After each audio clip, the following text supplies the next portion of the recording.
بسم اللہ والسلام علی رسول اللہ۔ ایک سوال ہمارے دارالفتہ میں یہ آ رہا ہے کہ دوسری جماعت قائم کرنے کا کیا حکم ہے؟ تو اس میں یاد رکھیں کہ محلے کی مسجد ہے اور اس میں اذان بھی ہوئی، اقامت بھی، اور امام مقرر ہے اور سنت کے مطابق جماعت ہو گئی، تو اب دوبارہ یعنی اذان دے کر اقامت کہہ کر دوبارہ اس طرح جماعت قائم کرنا مکروہ ہے۔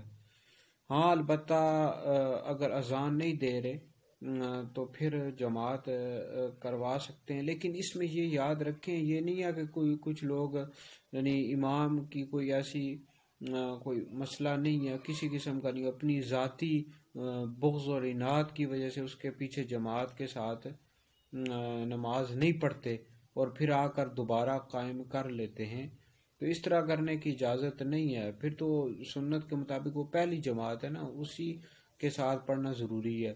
اب یہ تو نہیں ہے نا لوگوں کو اس طرح اجازت دے دی جائے اور وہ آ کر اپنی جماعت قائم کرنا شروع کر دیں، بلکہ کبھی کبھار ایسا ہوتا ہے عذر کی وجہ سے یا کبھی کسی پرابلم مسئلے کی وجہ سے جماعت رہ گئی، پھر کچھ بندے آئے، 2-3 بندے آئے، 4 بندے آئے، ان جماعت دوبارہ قائم کر لی تو ٹھیک ہے، کر سکتے ہیں۔ لیکن یہ ہے کہ جو پہلی جماعت ہے نا اسی کے ساتھ پڑھنا واجب ہے، ضروری ہے۔